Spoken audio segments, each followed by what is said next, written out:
Welcome to downtown Grand Forks. It is Monday, May 3rd at about 5:30 p.m. This is the time and place for the Grand Forks Growth Fund Jobs Development Authority meeting.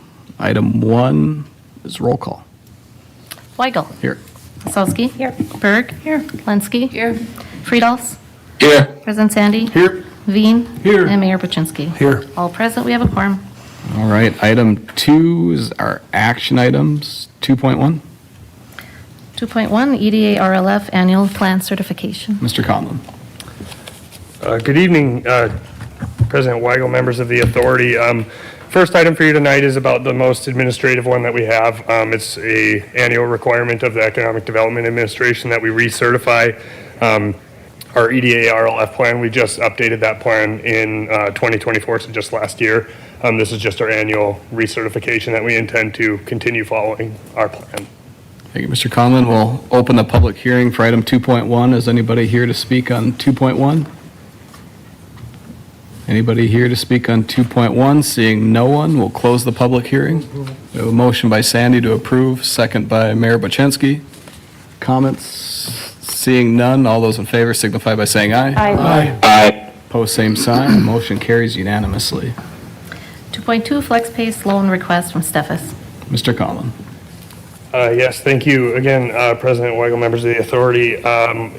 Before you have the PACE request rather from SEHC LLC. It's a real estate holding company for Steffes. Steffes is a primary sector certified equipment manufacturing company. They specialize in steel fabrication and electrical services for a wide variety of industries. The company is based out of Dickinson. But they do have 2 Grand Forks facilities, in one of which they plan to purchase and install some new laser cutting equipment and some other machinery that'll help them increase both output and some efficiencies. It's a $2.325 million project funded in part by a $1.8 million loan from Cornerstone Bank, on which they're requesting from us a $86,122 flex or PACE loan to leverage the $159,940 grant portion from the Bank of North Dakota. Those funds will buy down the interest rate on this loan from 7.5 to 2.5%.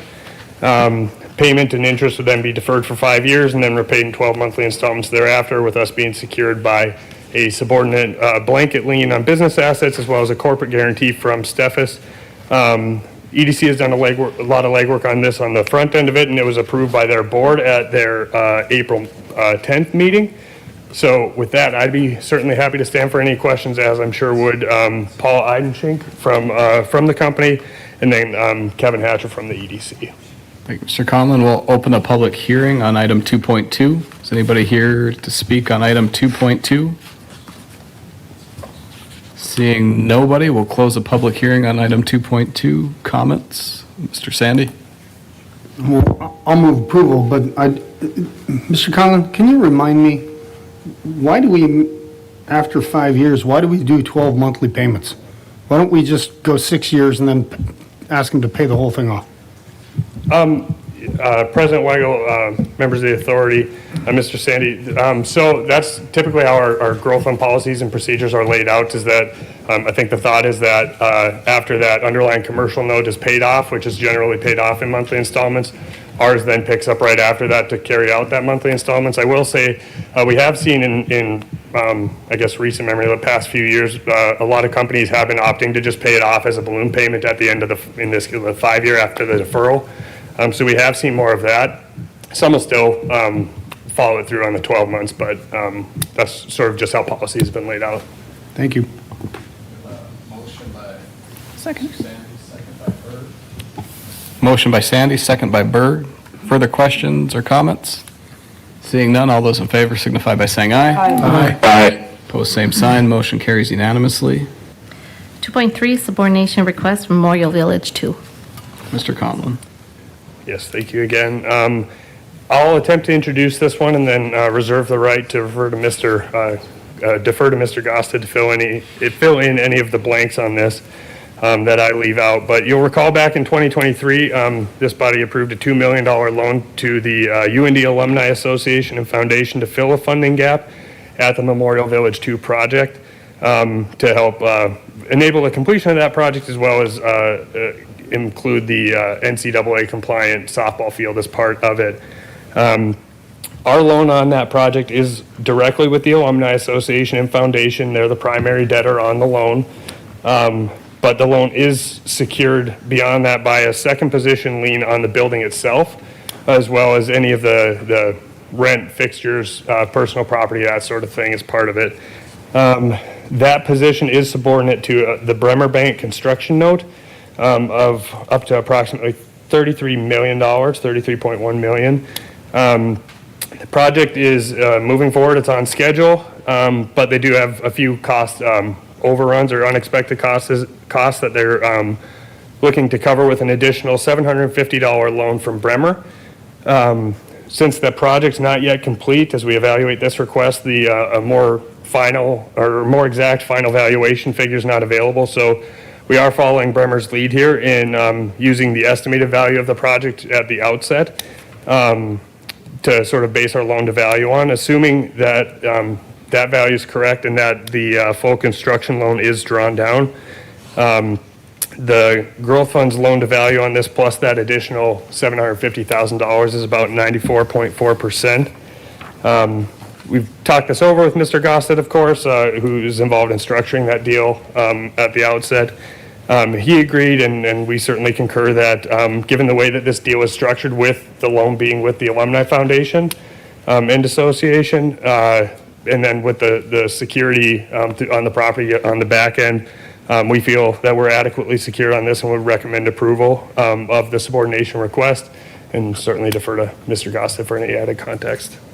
Mr. Gosted, anything to add? No, I think Mr. Conlon has explained it well. Again, the land upon which the building sits is owned by the Alumni Association. We have a security interest in the building and all the personal property within the building, and we can collect the rents as long as there's no default. I understand the Alumni Association has already made their first annual payment out of 20 so far.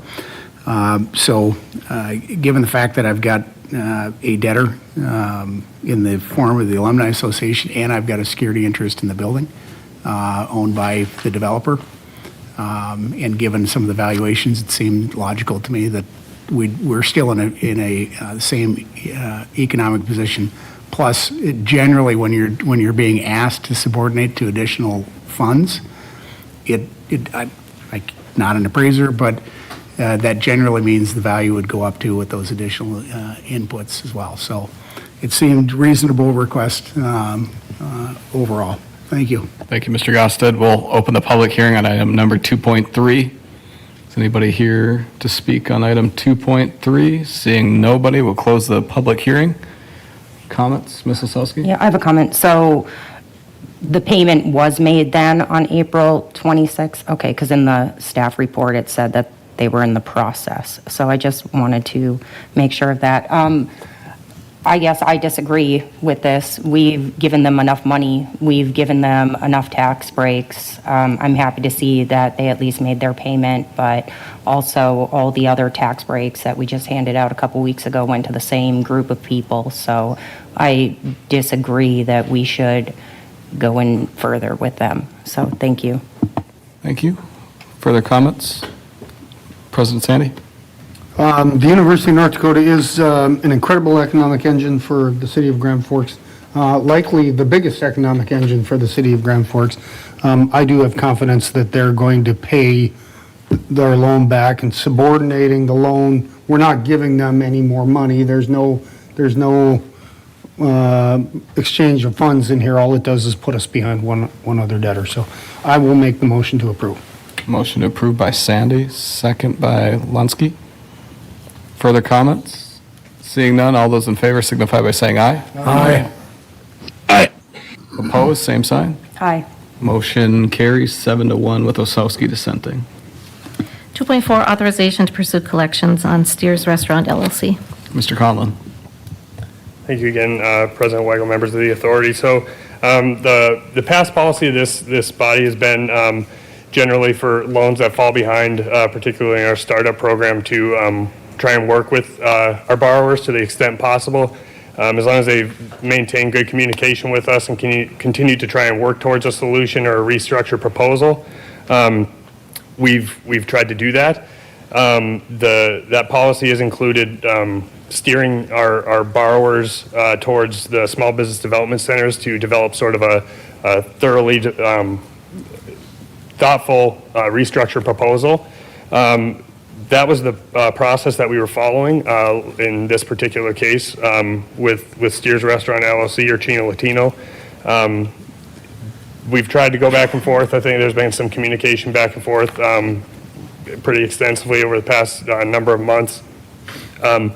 We're just not getting to a solution, and we're not seeing follow through on those steps of the process, reaching out to SBDC, following through on restructure requests, that sort of thing. So at this point, staff's recommendation is that we do move it to the next step of declaring the loan in default formally and pursuing collections with Mr. Gosted. I will just note for all of these is that just because we move this process forward, we still, the borrower, and we certainly encourage them to continue that process of working with the SBDC. We would absolutely entertain any restructure request and would bring that back forward to this body for its consideration should one materialize. But thus far one hasn't, so we do just want to make sure we drive this towards some kind of resolution. So our recommendation is again to declare the loan in default and then authorize the initiation of those default proceedings with staff and the city attorney. Thank you, Mr. Conlon. We'll open the public hearing on item number 2.4. Is anybody here to speak on 2.4? Seeing none, we'll close the public hearing. Comments from the committee? Ms. Osowski? Yeah. Mr. Gosted, do you feel that, because they still owe almost $23,000, do you feel that, like, we will spend more than that in attorney's fees trying to chase this through collections? That's part of the evaluation. I certainly hope we don't get to that spot. And if there are assets available that we could maybe pursue some sort of self-help repossession, we could certainly do that. We did do a search to see if there are other liens out there. There are apparently a couple of state tax liens for unpaid sales tax remittance. But the nice thing is there's a statute with respect to sales tax and liens that exist. It's 57-39.2-13 that provides that if there is a lien that was acquired before the tax commission filed their tax lien, that ours would take priority. So those are the only liens that we were able to locate when we did the UCC search, was the state tax liens. And I believe based upon that statute, we'd have a priority. So we'll certainly take a look to see if there's a cost-effective means of trying to collect on this. And before we get too far down the path, we'll evaluate the type of fees and costs that might be incurred to try to collect on this. And we certainly don't want to expend more than what you could possibly collect. So that'll be part of the evaluation that we'll go through. All right. And was there any type of collateral with this loan or no? I understand there's a security interest in their blanket security interest in their property. That's correct. In Yeah, the building? It's secured against the business, essentially. It's not, they rent the space, so it's only against their business assets. Equipment for the restaurant. I don't know how much there is. It obviously would include any liquid assets that they would have as well. And that would, again, be part of, I think, our process here for evaluating it, but nothing real estate-wise. Okay. So at what point will we kind of know, because they have that truck, right? They were going to use the money to help with their food service truck, correct? I believe so. I'm not entirely sure about the ownership of that truck. I think I suspect that's part of it. I'm not sure how much that's worth, and I defer to Mr. Goss, I guess, in terms of what that process looks like for evaluating the worth of that asset along with the others that might be there. But I think that would be part of that consideration that he had mentioned. Mr. Gostin? Yeah, just so you know, we do there are methods of trying to locate assets, and we go through and try to drill down as best as we can to try to find and locate assets that somebody may possess, so that, again, if there is, you can't get blood out of a turnip, and if there isn't anything available, that's the evaluation that we'll make, so that we're not expending unnecessarily dollars to get a piece of paper that says you've got a judgment that you can't collect on. So we do that when we start the collection process. Okay. And then, so obviously they're behind with us and they're behind in their taxes. How long are they able to operate just not paying their bills? Mr. Gossett? That I can't answer. Okay. There may be other folks that may be asking the same questions, and I can't answer where they're at from a financial standpoint, how they're making it a go. They're still open, as I understand it. So Yeah. Okay, thank you, Mr. Gossett. I appreciate that. I move approval on this. 2.4, Yeah. the staff recommendation. We have a motion to approve by Osowski, second by Berg. Further comments, President Sandy? Mr. Conlon, what's our end goal here? I mean, ultimately, we want them to pay us back, right? But they're proving that they're not going to pay us back. So what are we doing? The goal here is to drive it more towards a resolution, say that we're not, I think, Well, comfortable. why don't we turn their water off? Well, I mean, really, I mean, we can get to a resolution very quickly. We're wasting your time, we're wasting people time dealing with, talking about this. Why don't we take the steps necessary to either bring them to the table and get a deal done, or let's just write it off and move on? And there's a lot of, this is rhetorical, Mr. Conlon, this is not your issue. I guess that's the question for the group. Why are we wasting our time? What are we doing here? I believe if we don't pursue this, we're just opening the door for everyone else to become in default. I can't argue that. What I would rather do is get to a conclusion faster. Because to Ms. Osowski's point, they can carry on for who knows how long, right? They're not paying us, they're not paying the sales tax, but they're still buying chicken and making curry dishes. So, like, what do we do to get them to actually come to the table and follow through? I have a question. Are we legally allowed to shut off their water? Yeah. Mr. Goss, that was going to be the question. Why don't you just review if there's any remedies through the actual contract that was signed for the loan and see if there's any remedies on the city side, whether it be from an inspection, shutting them down, certificate of occupancy, food safety, any of those other avenues. And those are, I don't know if they're not going to meet inspection. I assume they're making their water payments. I don't think we've got a term that says if you haven't made your payments for utilities that we're going to shut the water off. I mean, we do have that ability if at some point in time if they haven't paid their water bill. I don't disagree with President Sandy is that I think working expeditiously here to determine are there assets available, and if so, to try to recover those as quickly as we possibly can. That's probably going to be, if we take that type of action, that's going to move the dial and make somebody want to appear at the table to get something done or not. Thank you, Mr. Gossett. President Sandy, further comments? Mr. Dean is a nice guy. I think he's trying hard to run a business. I have found him to be rational and reasonable in the past. I'm confused as to why we're in this situation. He's obviously having a hard time. Hopefully, we can get to some sort of conclusion. Thank you. Thank you. I believe we have a motion from Osowski and a second from Berg. Seeing no further comment, all those in favor signify by saying aye. Aye.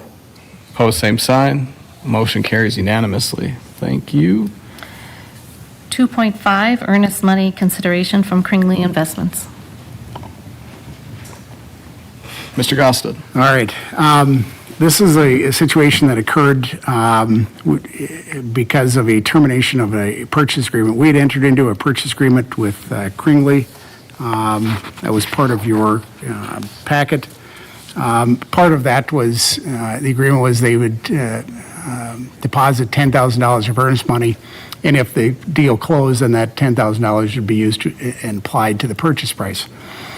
There are also conditions in their favor that had to be satisfied prior to closing. Some of those conditions included title, examination, also inspection of the property to assure it was satisfactory for their use. The normal type of terms, it would be no different than if somebody bought a house. You usually have an inspection, and you can go through it.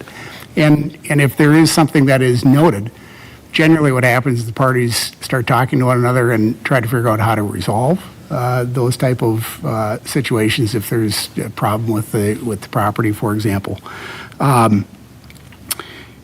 However, if one of the remedies for a default in an agreement, under this agreement, is that the city can terminate the agreement, then retain that $10,000 of earnest money. In this case, I received an email from Kringley Investments on October 7th of 2024, which was part of your packet, stating they simply were pursuing other options to expand our business within the city of Grand Forks, and to accept this as their official notice that we wish to terminate the agreement.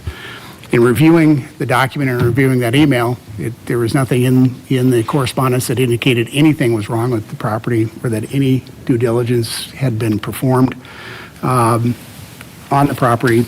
And so my recommendation to the Growth Fund at that time, or the JDA, was to retain the $10,000 and terminate the agreement and just retain the $10,000.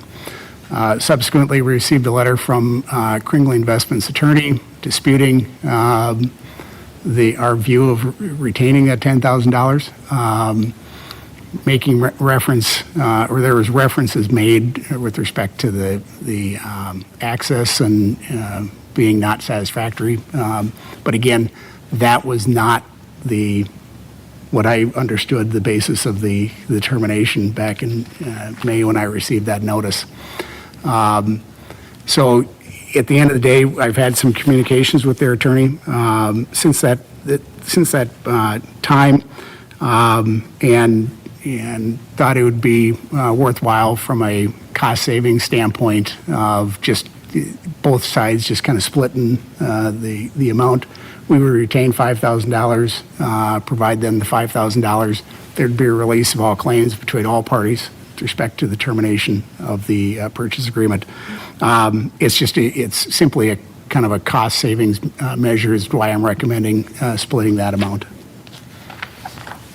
Thank you, Mr. Gossett. We'll open the public hearing on item number 2.5. Is anybody here? We have somebody here to speak on 2.5? Yes. Go ahead. Is that okay? Yep. Yeah, just your name for the record, please.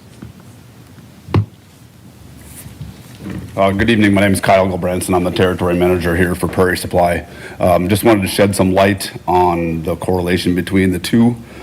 Kringley Investments owns the buildings and the properties in which Prairie Supply operates throughout all of North Dakota and South Dakota. So Kringley Investments is looking to build a building which we currently operate at 4950 10th Avenue South. We do not own that building. We're looking to get into our own building. I was not directly involved in front-end planning, but there was restrictions as to how close of an approach we could put on 48th with respect to 32nd. So we were having a tough time trying to get semi-traffic in and out of there for our rebar and our semi-traffic that we were getting. So we did find some constraints on that, but I just wanted to let you guys know the correlation between the businesses. Prairie Supply has been in the community for 25 years. We look to stay here, continue helping grow in the community. We have found another piece of land, which is actually just north of where we are, and we have entered into a purchase agreement and intend to start that process here soon and hopefully be in that space within the year. Thank you, sir. Further comments? Or I'm sorry, I'll close the public hearing unless there's anybody else that'd like to speak. Seeing nobody, we'll open it up. Sir, I'm sorry, I didn't catch your name one more time. Kyle Gulbranson. Kyle, thanks for being here tonight. Yeah. Let's assume that you don't have a purchase agreement on another piece of property. If the city had said, okay, no problem, we'll change the ingress to the property for you, would that have served your needs? I don't understand why we're here instead of having the conversation back then of providing access to the site. So there was multiple conversations with our vice president in our western branch. He was working with city planning and zoning and trying to get additional access, and some of it was done via email. I wasn't involved in that specifically, but it was really a big restriction for us to get semis in and out of our property. And all we were trying to do was just get one more approach onto 48th. President Sandy, further comments? Ms. Berg? Yes, I have one question. Your new location, is that located within the city as well? It is. Mrs. Helsky? I move approval. We have a motion to approve staff recommendation. I'll Is there- second. Second by Berg. Further comments? Mr. Sandy? With all due respect to a good business in town that I appreciate that they're in our community and looking to expand, there's a reason why we have agreements. I disagree with splitting it. Again, this is nothing personal to your business. The agreement is the agreement is the agreement. And unless our city attorney is pulling my leg, when we were notified, we were just told you're moving in a different direction. We weren't specifically notified that there was a problem with the lot. So I will not be voting to support this motion simply because we have an agreement in place for a reason. Thank you. I have a comment. Mrs. Helsky? I agree with you 100%, Mr. Sandy. I do not think that we should just be forgiving, earnest money. I agree with you 100%, but also I like to take into consideration Mr. Gosted's time. And if we're going to spend more than $5,000 on going to court over $5,000, I do think that is a waste of taxpayer funds. But I 100% agree with everything that you're saying. And so I do partially agree with you, but because of Mr. Gosted's fees, I will be in support of splitting. Thank you, Mrs. Helsky. Let Mr. Bean go first. Is the city out any out-of-pocket money right now? I mean, we just signed, it isn't like we've been doing things administratively or have a cost to us. Or is that right? No expense to us? Not that I'm aware of. Mr. Gosted or Ms. Storsted? No expense incurred to this point, other than staff time, as far as I'm aware. So I guess in part, we have a business who's here, wants to expand, chose a different location, still is going to expand and be a prosperous business, hopefully here, right? So from that perspective, having an agreement to me is probably the best for both worlds, and especially with the cost, because I want to encourage them to stay here and expand, right? And this is kind of a small amount to make sure that happens. Thank you, Mr. Bean. Ms. Berg? Yes, I'm wondering if Mr. Brooks has any light to shed on some of that communication. Welcome to the party, Mr. Brooks. Thank you. There was a request made for the additional access. Staff couldn't do that. I did let them know what the process was to request that. I just wouldn't be able to guarantee whether that was going to be successful in their request for an additional access. So it was an access control along 48th Street. We let them know that. And I let them know the process to ask for that variance. So that was, I just couldn't give a guarantee that it would be granted. Thank you, Mr. Brooks. President Sandy? This would be a small claims court issue, right, Mr. Gosted? Yeah, it'd be So under 50. the council president could go to small claims court, represent the city of Grand Forks. Doesn't cost us a nickel. Thank you. Mayor Wojciechowski? Help me understand the timeline. They sent the communication October 7th. It's May 5th today. What's taken place in those 7 months, and when did the request for the payment of the earnest money back? Because, there is at least some cost. Certainly, we didn't have this property marketable for the time that it was under contract. So I can't remember the date. I got the email on October 7th of 2024 saying they're going to pursue other options. And then after that, I can't remember what the date was when the Growth Fund originally decided to terminate and retain the funds. And then on January 9th of 2025, I received a communication from Lucas Andrud, the attorney for Kringley Investments, regarding returning the funds back. I'll take some responsibility for the time lag from January to today's date, but that's the time frame. Thank you, Mr. Gosted. Ms. Osowski. Mr. Gosted, is it true that Mr. Sandy could appear in court on behalf of the city with no cost? Because if that's true, I would like to rescind my motion. That's a very good question, as to whether somebody who's not got a law license can represent a corporate entity in a court proceeding. That's been a question of debate, not just here, but in other cases that I've been aware of. So it may be possible, but it may not be possible. So I guess Mr. Gosted would have to spend more time looking into that, Mr. Sandy. So that would probably cost us a little bit of money also. You do recognize the moral dilemma he has, correct? Because he would want to get paid to represent us. Of course he's going to say that. Just for the record, to be clear, I doubt Mr. Gosted would be the one appearing at small claims court. Somebody would be in my office. Thank you. We have a motion and a second. Seeing no further comment, all those in favor of the motion signify by saying aye. Aye. Opposed, same sign. Aye. Motion carries motion carries 7-1. President Sandy dissenting. All right, and then 2.6, information only item, accelerate loan program. Mr. Conlon. Thank you. Just try and be brief here. Just to give you, again, information only, no action tonight, but just to give you a heads up of what we anticipate bringing to your next meeting and to the May Growth Fund Committee meeting. You may recall the Accelerate loan program back in 2020, around the time of the LIFT program was created with the Bank of North Dakota. The point of that program was to support technology advancement and commercialization of IP in North Dakota. The JDA sort of at that same time considered ways that it might participate locally and granted a couple higher risk loans that we started referring to them as back around that time. We then developed a program, the Accelerate Grand Forks or Accelerate program, and issued a number of additional loans, 6 total, totaling $1.725 million. We halted that program back in 2023 once we reached sort of a self-imposed soft cap of $2 million for those higher risk loans. The reason we're talking about it now and why we're bringing it back up is that 3 of those loans are coming due for what amounts to a balloon payment at various points in this year. I believe 2 are in July and 1 follows in August or late August. We've reached out to each company as well as the Bank of North Dakota, and we anticipate a loan modification request coming from each of them.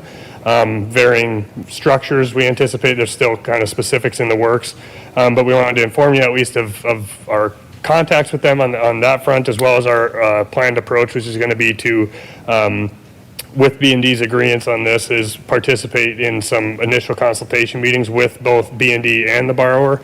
The loans are unsecured, so we want to make sure that the growth fund's interests are advocated for on the front end of those processes as we develop sort of what a workable loan modification request looks like for each company. So we'll be having those conversations. We've had some of those already. 2 of them are coming pretty close to coming together for a formal request that we'll have again at the May Growth Fund.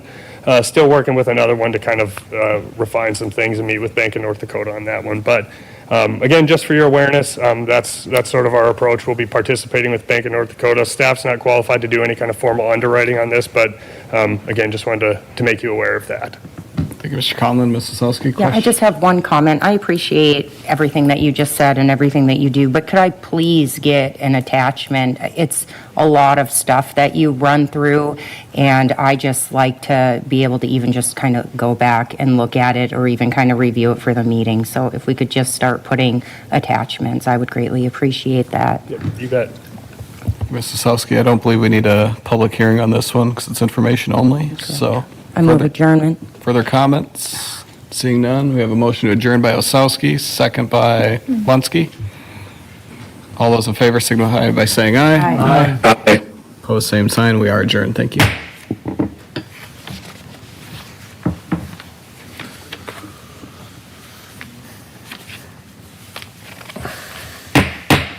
All right, welcome everybody. We'll keep moving on. This is the Grand Forks City Council meeting for Monday, May 5th, 5:30 PM. If we get a roll call, please, Maureen. Weigel. Here. Sosky. Here. Berg. Here. Lensky. Here. Friedolfs. Here. Dean. And President Sandy. Here. We have quorum. Thank you. Item 1.2, Pledge of Allegiance. Please rise. I pledge allegiance to the flag of the United States of America and to the republic for which it stands, one nation, under God, indivisible, with liberty and justice for all.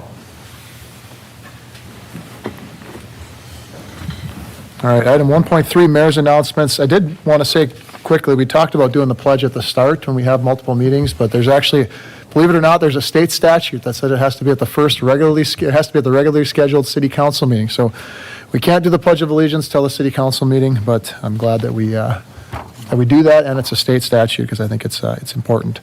A couple of announcements today. I do want to highlight, we talk about interest rate buy-downs in the Gate City Home Improvement Program. I know they came a number of weeks ago, but just want to highlight, if you're doing repairs or remodeling on your home, this is a great chance to revitalize some mature neighborhoods, but they've got a rate as low as 4.5%. The applications are open until October 31st. We'd love to see that whole program. I know Gate City wants to see that whole program get spent. The application, for more information for the application, go on the city's website or call Community Development Department. So if Andy's still here, he'll answer the calls and help you out there. A couple other announcements. I want to give a thank you to the UND's Young Professional Group. They invited my wife and I to a business etiquette dinner, so that was insightful for me, and we certainly talked about some different professional standards and how to manage yourself in the business environment. So I learned a few things, was able to share a few things, but just a great group of young people. So if there's any UND students watching our city council meetings, which I'm sure there are a few, certainly check out the UND Young's Professional Group because I think they've got a leg up on others when they go out into the workplace. A couple of upcoming events. Thursday, May 8th is the State of the City Address, 4 p.m. at the Alaris Center. This will be live on the city's Facebook page too. Hopefully all 7 council members will be there. Usually a few would like to come. So if you get a chance and you want to hear some of the great things past and future that are going on at the city, please either tune in or show up in person. There's some hors d'oeuvres at the end, and the chamber usually picks up a drink or two if you so choose.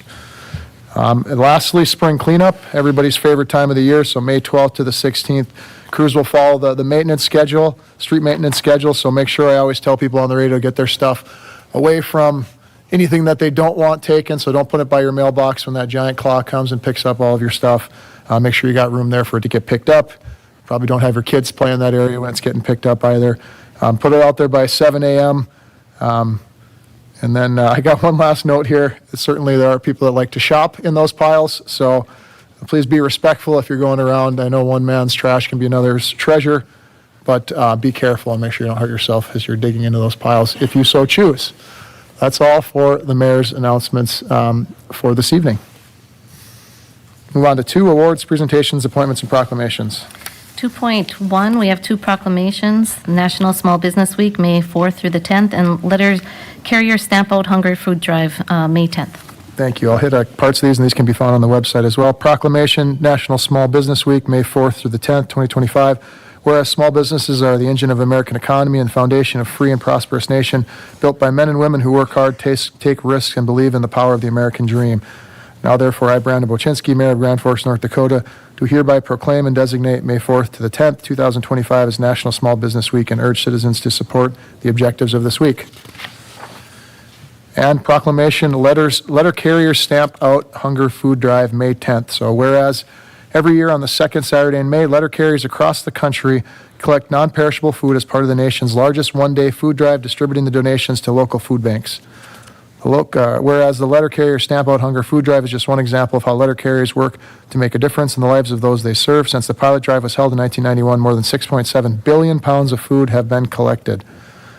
So now, therefore, I, Brandon Boczynski, Mayor of Grand Forks, North Dakota, do hereby proclaim Saturday, May 10th, 2025 as Letter Carriers Food Drive Day, Branch 517 in Grand Forks, and calling its citizens to join in its recognition and celebration. So if you got food, set it out, get it to your letter carrier this Saturday, and I'm sure the food will get to somebody who needs it. So that's all for proclamations. 2.2 is a presentation to finance for the budget in ACFR. I do ask that we just, we're going to reschedule that. We have a couple key staff members that are out sick today. I'd rather they be here when to be acknowledged. So we'll move that to the next meeting. Then Thank you. 2.3, presentation, update on Vail Circle project. All right, thank you. Good evening. Thank you, Mayor and Council. Tonight, we're here just to give a quick update on the Vail Circle project. I have Ben Williams with me from WFW, and he'll give a project status update. I just want to give an update on the funding part of it. As you may have heard, the FEMA BRIC program was put to an end, but thankfully, this project had already been started and under contract, so we still have that funding. As a reminder, we received about $7.7 million from the federal government and $258,000 from the state. And I'll turn it over to Ben.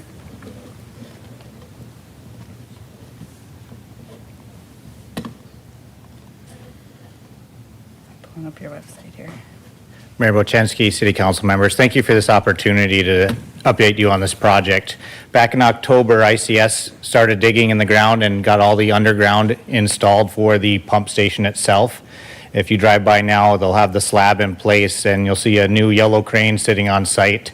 The precast is expected to arrive later this week and the structure will go up. Along 11th, Taggart is starting to install the force main. Last week, they started doing some water main crossings that had to get out of the way before the force main can come in. Next week, about Monday, we'll start seeing pipe arrive. They'll start on the west end of 11th and start heading east. Throughout the summer, we'll be having different closures of different streets with detours.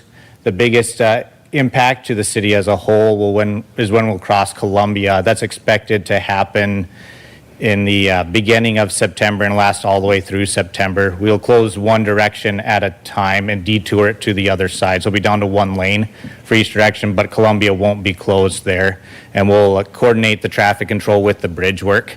The project is expected to be done by the end of September, and that is crucial to the BRIC funding. We do have a website up, and that's what's being shown right now. We are updating that once a week. We'll put pictures for those who are interested in what's going on. And at the end of the description of the project, we'll have a project status about what went on the past week, what we're looking at coming up the following week, and into the future of what might be a traffic control issue they'll have to be aware of. With that, I'd open up to any questions you guys might have. Any questions from council? Well, thank you for the update. This project's one that's been needed for a long time, and we are so grateful to get the funding to be able to get it done. So, thank you. Thank you. And moving on to 2.4, we have a legislative update.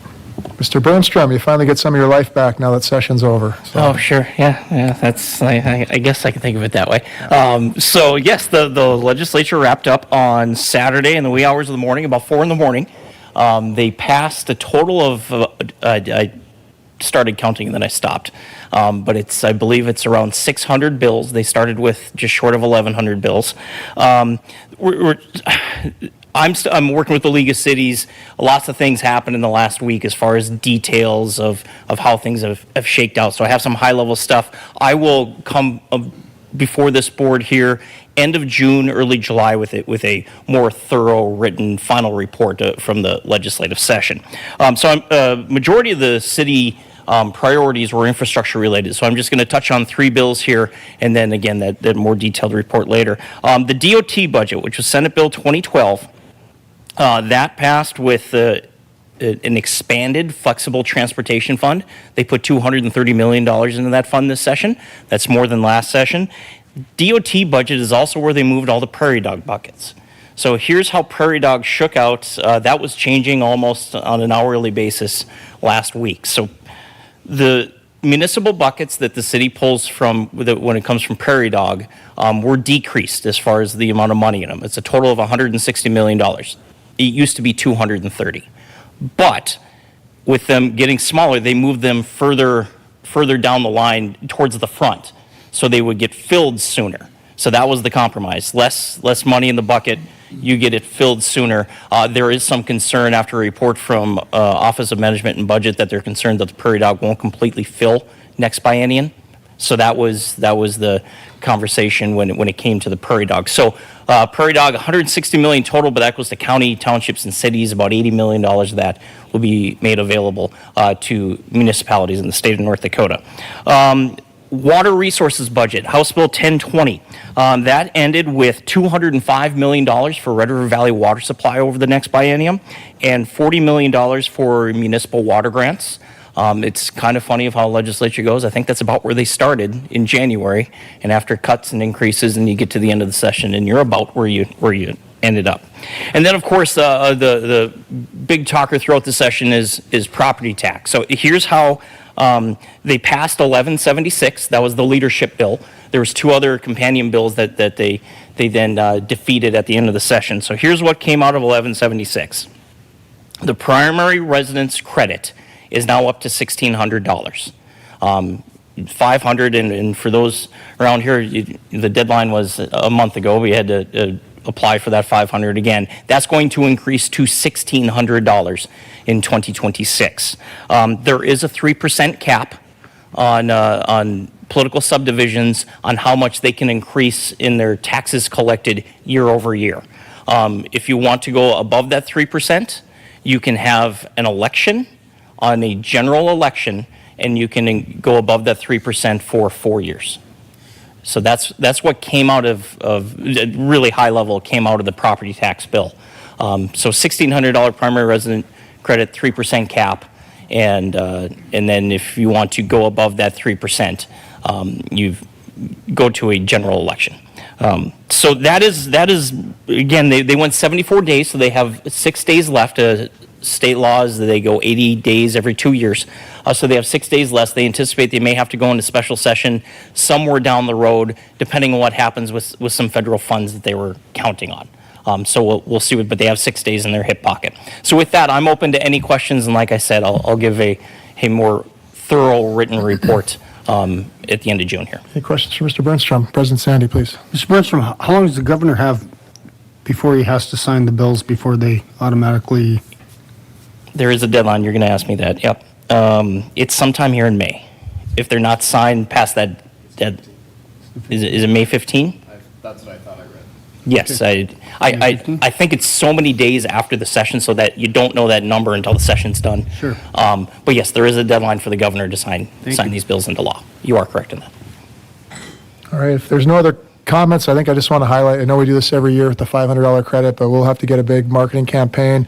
Talking to assessing, there's potentially 12,500 homes in the community that may qualify for primary resident credit, which would be, if you do the math, that's $20 million that could come back in the community from the state. I think it's phenomenal. Great to see that they got something done on property tax. I think that was the right avenue and the right bill, so happy to see that. Thank you, Mr. Bernstrom. Yep, thank you. All right, we'll move on to item 3, public hearings and second reading of ordinances. 3.1, determination of protest on Project 8933, District 792, paving the Altru Sports Complex. This includes the earthwork, storm, sewer, streetlights, and landscaping. All right, thank you. I'll open the public hearing on item 3.1. Anyone here to speak on item 3.1? All right, seeing none, we'll close the public hearing portion and open up to council. Move approval. Motion to approve from Vice President Sandy, second from Ms. Berg. Any further comment? All right, seeing none, all those in favor signify by saying aye. Aye. Opposed, same sign. Aye. Motion carries 6-1 with Osowski dissenting. Move on to 4, citizen comments as they relate to action items. Any citizen comments this evening? Ms. Lundmark? No comments. Nothing for All right, action. we'll move on to 5 action items. Staff did want to pull 5.2 and 5.3 to be able to share the bid results, which were favorable. And then 5.13, we've got an update on the rate lock for the interim financing, which turned out right in line with what we thought, and is great, phenomenal news, and we got some people here to help share it. So we will, is there any other items that council wants pulled other than 5.2, 5.3, and 5.13? Yes, Yeah, Ms. Berg? 512. 5.12. Any other items? All right, I'll be looking for a motion to approve items 5.1, 5.4, 5.5, 5.6, 5.7, 5.8, 5.9, 5.10, 5.11, and that'll do it. Motion to approve? Motion from Ms. Berg, second from Mr. Veen. Seeing no further comment, all those in favor signify by saying aye. Aye. Aye. Opposed, same sign. Motion carries unanimously. So, Ms. Storstad, 5.2, 5.3, 5.12, and 5.13. All right, 5.2, bid award for project 8703, 04, and 05, districts 595, 357, 596, sanitary, water main, storm sewer. All right, Mr. Lieberman, give us some good news that bids keep coming in good. Good evening, Mayor Buczynski and council members. The bids did come in good. This is the first of two staff reports for the two different bid packages that we opened results last week, Wednesday. This is for the Corinta-Lem underground utilities. This bid was scheduled or organized a little different than what you might typically see. There were two alternates. Alternate one was for the use of state revolving fund loans or SRF loans. That's essentially a 2% loan, but it's tied to federal funds and there's federal requirements we have to comply with. Alternate two is for non-SRF, the use of non-SRF funds. So there were 5 bidders that participated. We opened all 5 bids. The low bidder for alternatives 1 and 2 was the same contractor. It's Meyer Contracting out of Maple Grove, Minnesota. For alternate 1 compared to alternate 2, the use of SRF funds, their bid was about $21,000 more.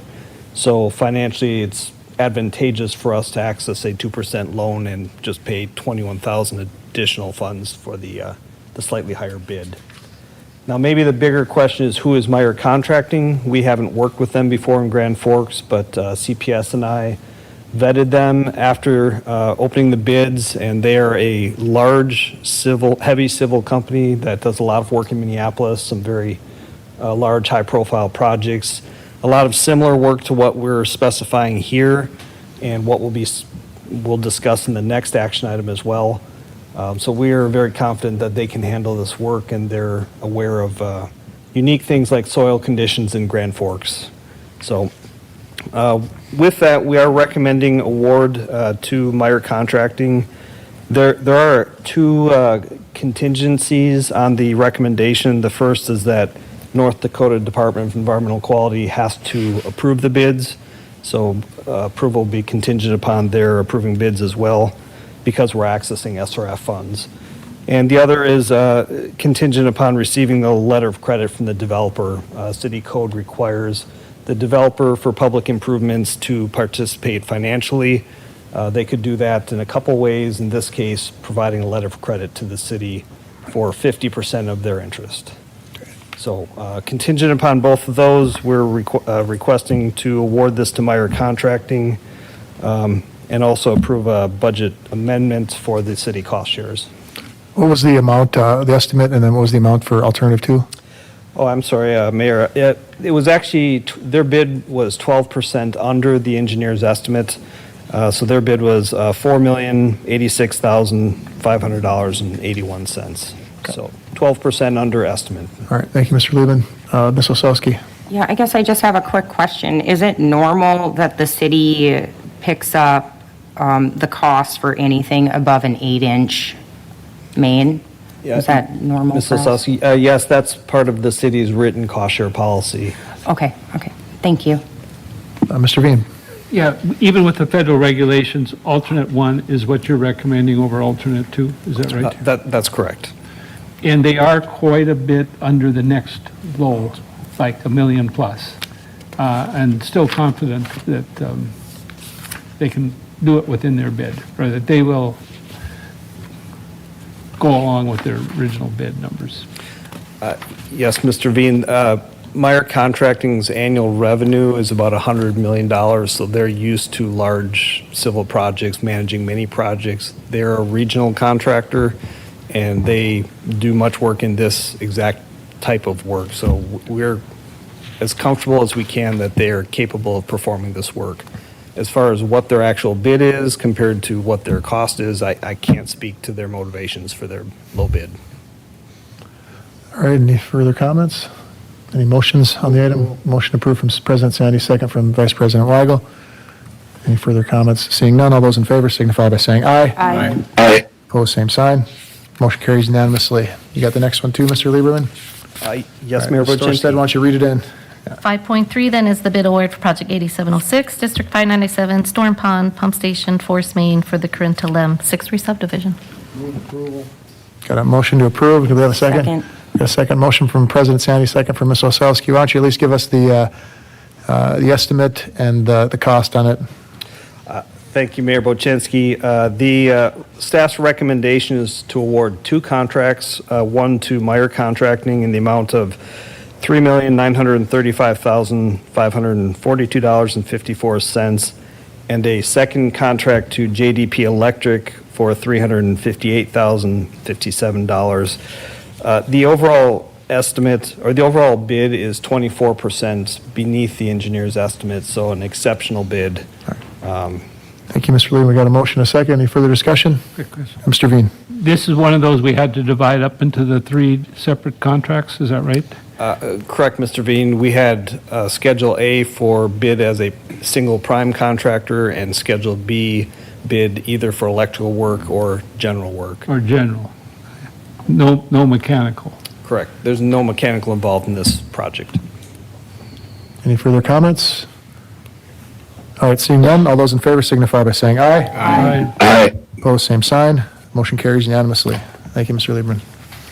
5.12, introduce ordinance to amend city code relating to camping. Thank you. Ms. Berg, any questions, or are you ready to vote? I'd just like to make a quick statement. Again, this is regarding the camping ban. This is not addressing the root cause of the issue that we're trying to address. At the end of the day, these individuals are still unhoused, and with this ordinance, they can face up to a $1,000 fine for each instance. And this just further exacerbates the issue and can create more barriers out of homelessness.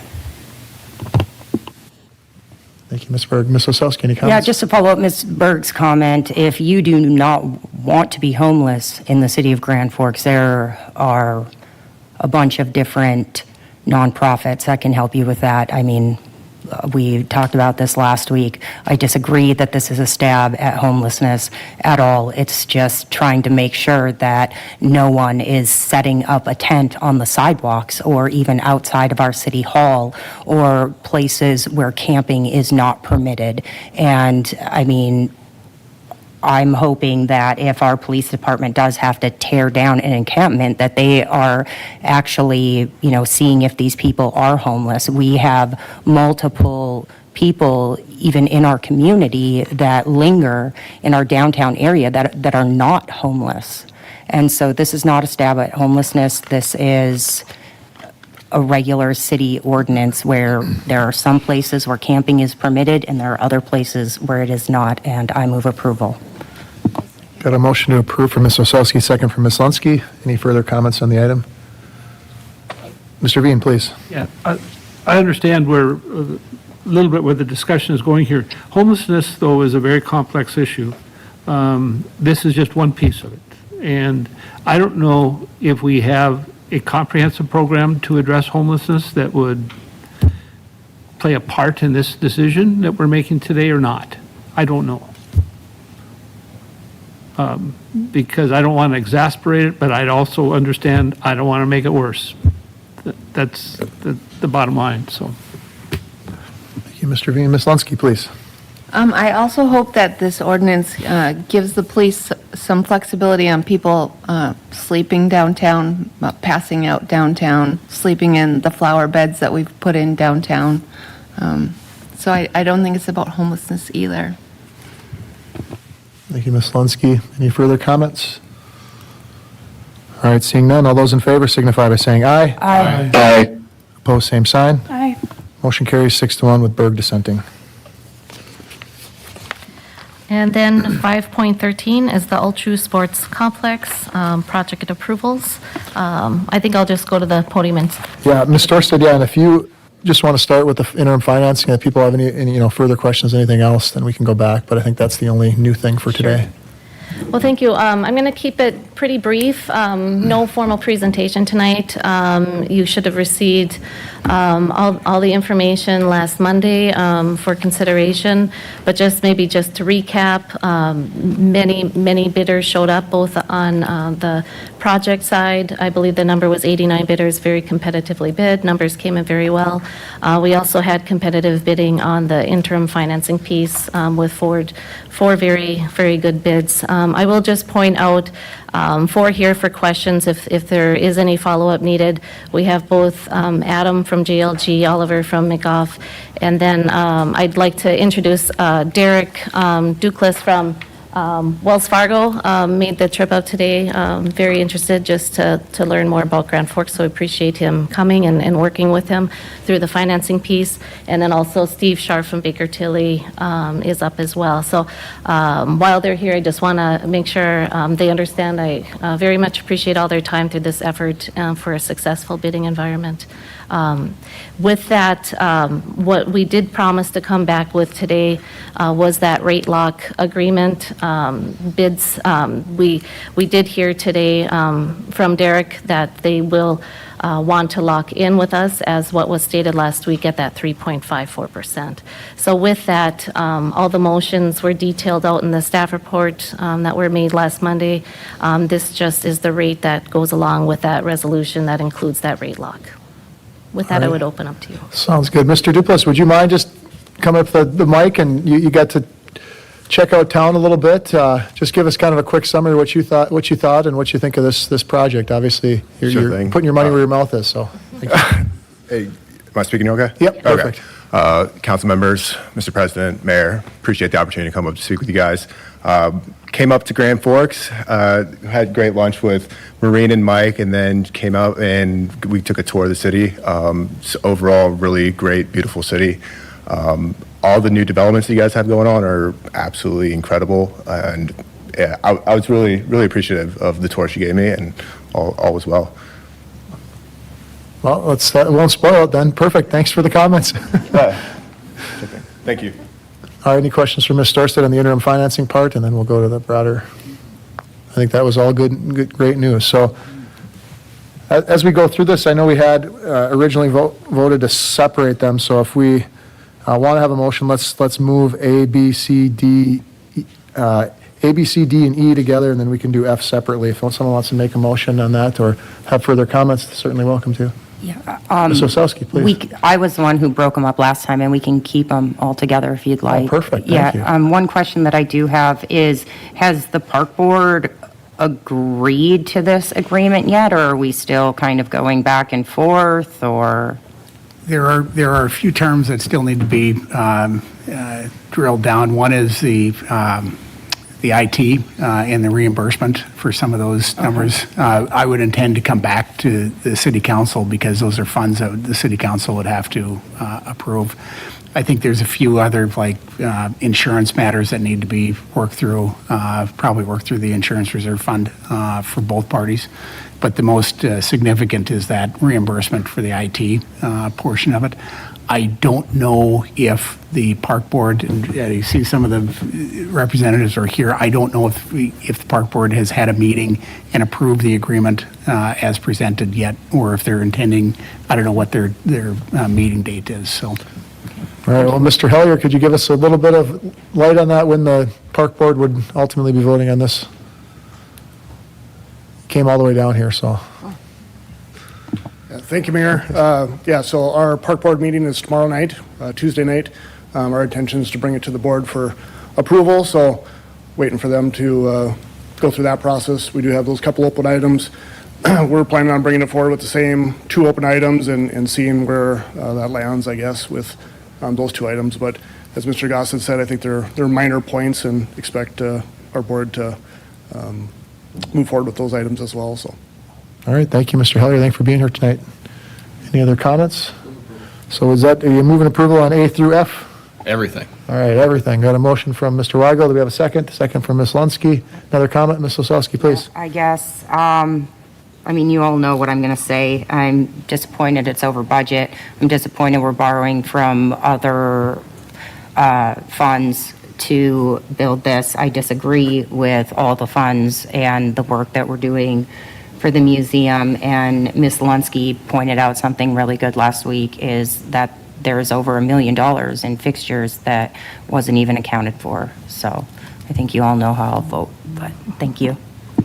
Thank you. Ms. Sorsted, any questions? I mean, we certainly know that that was accounted for and that the project is under budget quite considerably, but Yes, thank you, Mayor Buczynski, members of council.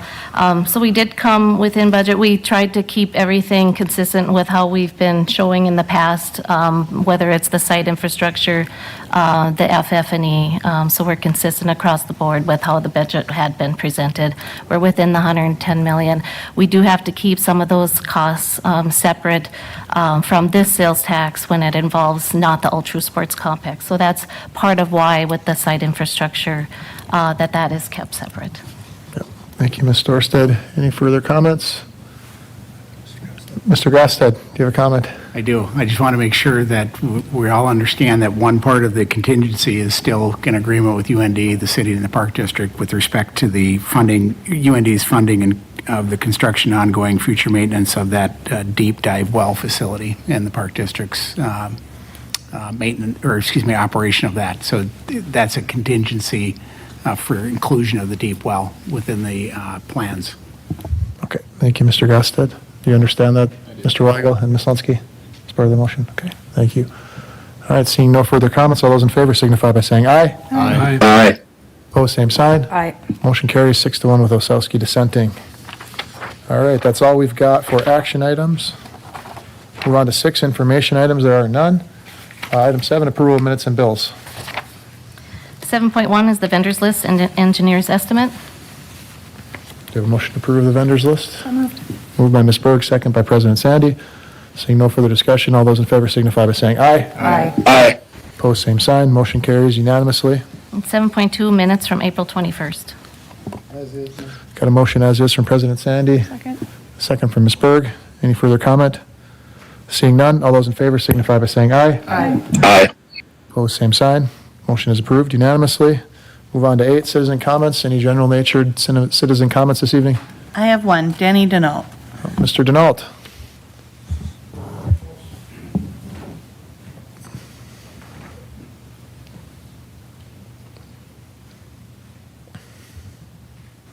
Thanks for letting me speak tonight. The last couple of weeks have been pretty wild next door.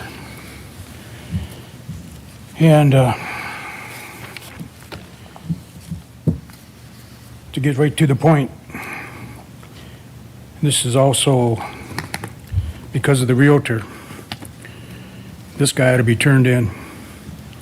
No permit, no variance, no permission, trespassing, approximately minimum of 4 feet of my property, no quitclaim deed, no warranty deed, no contract for deed, and I don't know how this place could ever pass inspections. And down south, there's a lot of squatters, and this is what's going on right next door, basically. They lied to the sergeant last Friday. They said they're going to have the keys Monday. And today they tried to provoke another fight. But I need to thank you there, Mayor Brandon, Al Grasser, Bev Collins, Ryan Brooks. They all listened to me. And this, you take a single woman with kids, this would be pretty traumatic for a lady with everything going on there. And anyway, it's going to get taken care of. And I want to thank Sergeant Nick. He's got some backbone. And of course, Corporal Jared. And we got a pretty good gal there at headquarters, Levon. She listens. So anyway, it's been kind of interesting here the last 2 weeks. It started, like I said, over 2 weeks ago. But one thing that really, I should say, the way certain departments waste money in this town. 2 weeks ago, the blade operator for the city, he did a cotton picking good job. I mean, he was pretty good. I'd give him a C plus compared to the construction. The alley turned out pretty good. It was all packed. And then last Wednesday, excuse my French, here comes this bird brain working for the city with a tractor, and it's called like a straw harrow or thatcher. It's used on the farm to break up the straw. This guy's going down the alley, loosening up all the alley, the whole alley, the compaction, the rocks. The rocks are going out in the street. And I'd like to see Sharon give you a report on the cost of how much money we wasted with this little tractor and this guy. You want compaction, you don't want to loosen it up. This ranks in the top 3 that I've seen for some of the stupidest things that I've ever seen in this town for waste of money. And he went up and down every alley. If I worked for the city, I wouldn't do it. It's that simple. But anyway, yeah, thanks, folks. Get a report on how much money, I'm talking man hours, pension, overhead, everything. That's the joke of the century. Yep, thanks. Thank you, Mr. Denault. Any other comments, Ms. Lundmark? Nope, that's it. All right, item 9, city administrator comments. Ms. Storstad, any comments this evening? I have none, thanks. All right, item 10, mayor and council member comments. Ms. Osowski, any comments this evening? Yeah, I guess my first comment is I appreciated you reminding everybody about spring cleanup, and, I don't mind if people dig through my pile, but please be respectful. I mean, some of us set it up so things aren't flying all over and causing, litter all over. And so if you're going to dig through people's piles, which I think is okay, just make sure that you leave it in a decent, at least make sure things aren't flying all over. Today I woke up, I had a bunch of garbage bags of just clothes out there of my kids', and they had them all torn up and gone through. And I guess if I would have known they were going to do that, I would have put them out in a tote, but then I'm sure my tote would be gone.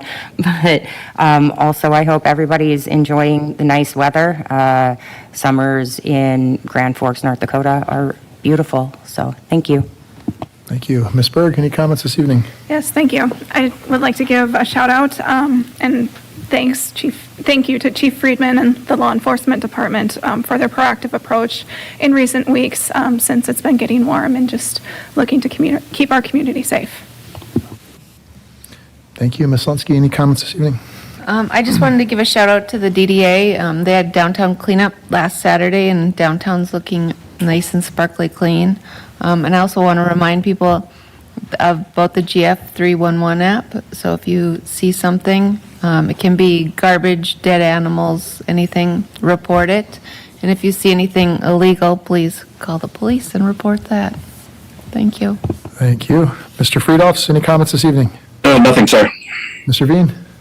Just wanted to acknowledge we had a very good meeting last Tuesday night when we had the residents from the Ray Richards area come out and be able to voice their opinions on what was going on. The university was there. They opened up and listened well with the intent to be able to answer, I think, the questions that were there. So it was a nice step forward with the process. Thank you. Thank you. Vice President Weigel, any comments? Thank you, Mayor. President Sandy? Mayor, just a blanket comment regarding Mr. Veen's comment. I do find it very odd that when the developers came here to tell us how much of a hurry that they were in, they didn't bother to put their application on the Planning and Zoning Commission meeting for this Wednesday night. So it's not the city of Grand Forks holding them back. But that's good. Thanks, Mayor. Thank you. I don't have any comments this evening. Just want to thank everyone for being here and get out and enjoy the weather. With that, I'd be looking for a motion to adjourn. Motion from Osowski, second from Lunsky. All those in favor signify by saying aye. Aye. Opposed, same sign. We are adjourned.